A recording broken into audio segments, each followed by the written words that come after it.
We begin today's show with the stunning windfall President Trump has made during his first year back in the White House. New filings show that Trump made more than $2.2 billion last year, most of it fueled by cryptocurrency profits, but with a significant rise in profits across his real estate business and other family investments, and his legal settlements with media giants like ABC News, Paramount, and Meta. The mandatory financial disclosure report released Tuesday shows Trump made at least $1.4 billion from his family's cryptocurrency ventures. That includes $635 million for Trump-branded cryptocurrency meme coins and $590 million from the Trump family's World Liberty Financial crypto business. Meanwhile, roughly two-thirds of investors in the president's meme coin have reportedly lost money as he made a fortune. As the backlash grows over Trump's windfall profits, including criticism from the Wall Street Journal, the New York Post, and Fox News, specifically Trump's defenders usually, Trump defended how he's profited from the presidency while speaking to reporters Wednesday. Critics say you're profiting off the presidency, Mr. Well, you know why I'm profiting? Because the stock market's going up. Everybody's profiting. If you have a 401k, how's your 401k done? It's about up 85%. Thank you, President Trump. President Trump was speaking to reporters before boarding the new Air Force One, a Boeing 747 jet donated to him by the Qatari royal family, reportedly at a cost of $400 million. Trump plans to keep the jet after leaving office, saying he'll donate it to his presidential library. Democrats have accused him of receiving a foreign emolument, or bribe, which is prohibited under the Constitution. While the bulk of President Trump's profits in 2025 were driven by cryptocurrency, he also earned another $575 million from his real estate holdings. That includes over $200 million from Trump National Doral and Mar-a-Lago, as well as earnings from licensing deals overseas, including in Saudi Arabia and Qatar, countries vital to U.S. foreign policy interests. Growing concerns over the president's conflicts of interest come as a new report from MS Now finds the president's two eldest sons, Eric and Donald Trump Jr., are linked to investments in at least 10 military companies that have drawn about $3.7 billion in federal funds since the start of the second Trump administration. Meanwhile, President Trump's son and Commerce Secretary Howard Lutnick stand to see a big windfall after businesses tied to the families helped secure a $1.6 billion mining deal in Kazakhstan, according to a report in the New York Times. For more on all of this, we're joined in London by Reuters investigative journalist Tom Bergen. He's the author of the book Free Lunch Thinking: How Economics Ruins the Economy. His most recent investigative piece is headlined Parsing the Trump's Crypto Profits, Investors' Losses. Welcome to Democracy Now!, Tom. Why don't you parse it out for us? And especially for people who don't understand the whole crypto issue, explain what it is and how this family, the Trump family and his allies, has profited so much. Thank you, Amy. It's good to be on the show. The first thing I'd say is that the comments from the president aren't really accurate insofar as that he says that he has made money because the stock market has gone up. None of the gains which we reported upon, as others have, that are contained in these documents, refer to gains from selling stocks or bonds. This is all entirely money that is cash that has come into the accounts of his businesses from the operating businesses. And as you mentioned, what has become the most strongly performing new business is the cryptocurrency area. And of course, this is an entirely new business. And so what we've seen is that the areas in which Donald Trump has seen an enormous increase in his income. And this is not an increase in his wealth, it's an increase in cash coming in. We looked at this last year, we analysed how it had gone up, and it was even before we saw this huge surge of income, it had gone up dramatically. So it's new businesses or businesses that are connected in some way to the presidency, which is to say, when we look at the golf clubs that have performed very well, it seems to be ones like Mar-a-Lago has gone up 50% increase in revenue, West Palm Beach up 27%. Places where he spends a lot of time as president have done especially well. But the crypto is really just the blowout one altogether. And in particular, this business, World Liberty Financial. The business sells digital tokens that have no intrinsic value. They have no real function beyond as a method for speculation. You can buy one in the hope that you can sell it to someone else at a higher price. As such, it's a zero-sum game. President Trump's gains from selling these tokens have been mirrored almost identically by the losses on the part of the people who have purchased these coins. So it's either if it's the World Liberty Financial token or the meme coin, the people who have bought these, we've seen a over 90% drop in the price, or 97% drop in the price from the peak there. So this is a business that basically you sell tokens that have no cost to manufacture. In the crypto business, when you want to sell tokens, the high cost tends to be in getting people's attention. And that's why in the past, when people have launched cryptocurrencies, they've hired movie stars and sports stars to get people's attention. Of course, the Trump family have the ability to get people's attention in an unheard of way. They've got the best possible marketing tool, namely the presidency. So it's been an incredibly successful period for the Trump family in this new business. This is important to say. It's a business that was registered weeks before the 2024 election and which really didn't start to take much revenue in until the election happened. So this is something that has really been a 2025 blowout year for the Trump organization on the back of businesses that have benefited very much from his links, his position as president. And also, Tom, just to put it in the context, in relative terms, I mean, in orders of magnitude, he declared, I mean, these disclosures show that his income more than tripled what it was in the previous year. So if we could talk a little bit more about the conflicts of interest this raises. As the New York Times pointed out, Trump is a major crypto industry operator and also its top policymaker. And also Trump earlier said that he himself condemned crypto, saying that Bitcoin was a scam and saying cryptocurrency was potentially a disaster waiting to happen. Yes, I mean, the first thing I just say, just to slightly correct that, it's far more than a 3 times increase in his income. Some of the revenues have gone up in some of the businesses, maybe 3 times. But across the piece, it's far more than a 10 times increase in income for the Trump organization.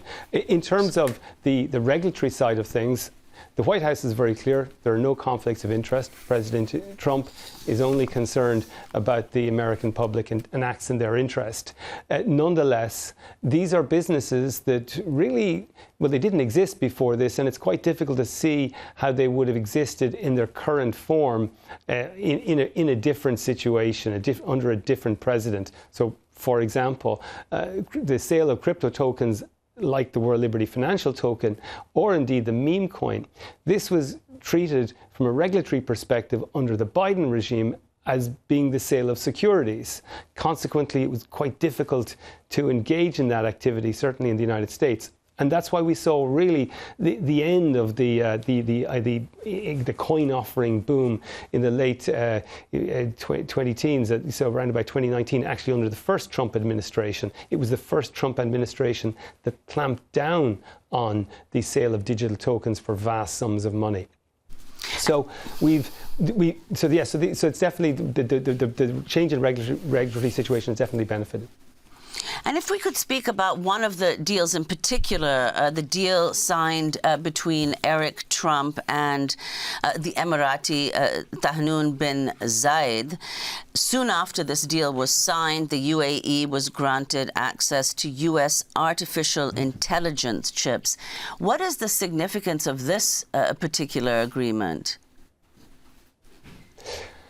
Well, according to World Liberty Financial, there is no significance. This is a entirely commercial transaction, unrelated to anything else.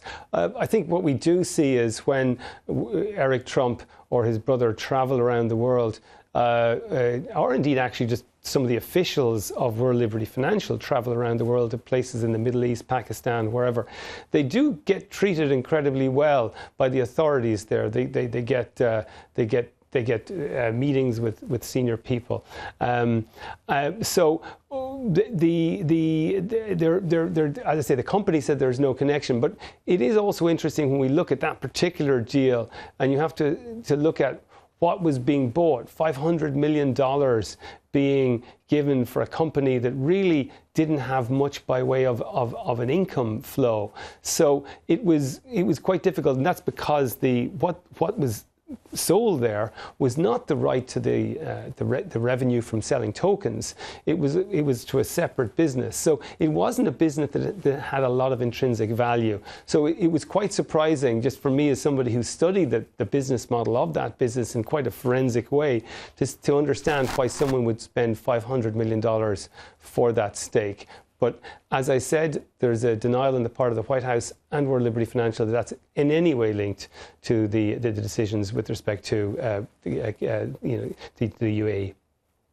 And what about the fact some have said that this disclosure doesn't in fact reveal other sources? In other words, there are some sources of income that Trump has had that are not included in this document. Is that right? Well, to be clear, what we're looking at here is with respect to the cryptocurrency income. Donald Trump has reported cryptocurrency income which he has received into his company's bank accounts. So this is not to say, this is not an accrual type accounting mechanism which is recording everything that he is entitled to. Under the documents governing World Liberty Financial, there are descriptions there of to the entitlement that the Trump family have with respect to token sales, and they get a significant share of those. So we know that business continues to hold within its large amounts of funds. So we had estimated that Donald Trump and his family had made considerably more from World Liberty Financial that has been reported in this. Just over 500 million in proceeds from token sales by World Liberty Financial is disclosed in this document. We estimated that it was considerably more than twice that number. And the truth is, standing here today or sitting here today looking at those documents, I'm not sure that we were wrong, because we don't know how much else accrued to Donald Trump in 2025 and 2024 from the operations of World Liberty Financial, because we've received no accounting for that. So like most things in crypto, we don't really see a lot of what's going on here. We don't have transparency as to who's buying these crypto tokens, and we don't really see where the money's flowing or how much is being paid. And Tom, go beyond crypto and overall put this in a global context. The idea of an elected leader of a country making billions of dollars along with his family and his close allies and their families, like Witkoff and his sons, Lutnick and his sons. I mean, everything from, you have MS Now, a report that just came out just over a week after U.S. and Israel forces struck Iran in February. A publicly traded Florida golf course company announced an unusual plan, a reverse merger to take a barely one-year-old drone startup public. Donald Trump and Eric Trump, the two sons, were part owners of the golf course company. Now they're backers of the drone startup. And then you have, Trump's legal settlements with companies like ABC, CBS, Meta, YouTube, making $80 million as he sues the media. His Trump National Doral, $121 million. Trump Tower Chicago, $39 million. And the foreign real estate investments. And his sons following in the wake of where the so-called peace envoys go, and people seeing it from the outside. I mean, even you have the conservative Wall Street Journal editorial board, the New York Post editorial board, even Fox raising these issues of the family just raking in a level we have not seen before. Compare it to other countries in history. Yeah, I mean, it's difficult to find comparators for anything. I mean, just within the Trump family, it's difficult to find comparators. So what I mean by that is the Trump sons did not face constant. They were not being appointed on a repeated basis to the boards of outside companies in the years before the second Trump presidency, or indeed the first Trump presidency. So they were not, so far as we could see, they're not sought out partners. They don't have experience in any of these businesses. It's not entirely clear what they're bringing to this apart from their brand. You mentioned there in terms of precedents. Obviously, in the US, there's no precedent of this. But I think that if you're looking more broadly, there's not a precedent either. So we've seen billionaires before in politics. This has happened in the Czech Republic. It's happened in Ukraine. It's happened in Italy with Silvio Berlusconi. But what we haven't seen before is someone coming in and they're into a leadership position, and their family starting a new business, which is intimately impacted by the position of the presidency for regulatory and other reasons, and then making over $1 billion. That's not something that we've seen in the Western world. I've looked around, I couldn't find any example of that. So whatever way you look at this, it's quite unusual. The precedent geographically or over time, it's truly quite unusual, and it does. Obviously, as I said, the Trump organization say there are no conflicts of interest, that the company has always done deals overseas. Well, the truth is it did do deals overseas, but they'd rather fizzled out come about 2016. And after the second presidency, even after they lifted the self-imposed moratorium on foreign deals, there wasn't a rush of people to come and do deals in 2021.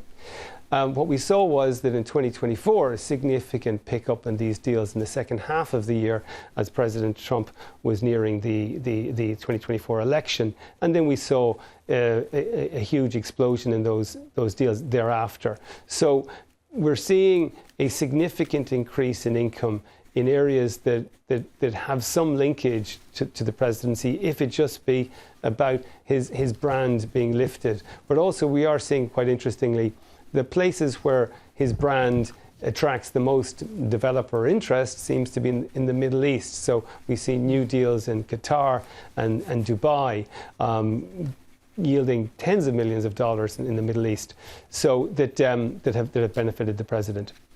And Tom, very quickly before we conclude, what is unquestionably illegal here, and what can Congress do? Well, nothing's unquestionably illegal until a judge rules in it. I think, I've reported on enough complex regulatory laws in the past. But what's interesting is there are so few guardrails here with respect to a president. So you mentioned the foreign emoluments clause. That's not something that's been widely tested, so we don't know about its limits or otherwise. But so many of the rules that would exist with respect to appointed officials or other elected officials do not apply to the president. So it's quite difficult to, if there was any desire for anyone to hold them to legal account, there isn't really a legal account. And indeed, that's something that Elizabeth Warren has drawn some attention to, that maybe there should be some revision of the rules there with respect to the guardrails on a president. Thanks for watching Democracy Now! On YouTube. Subscribe to the channel and turn on notifications to make sure you never miss a video. And for more of our audience-supported journalism, go to democracynow.org, where you can download our news app, sign up for our newsletter, subscribe to the daily podcast, and so much more.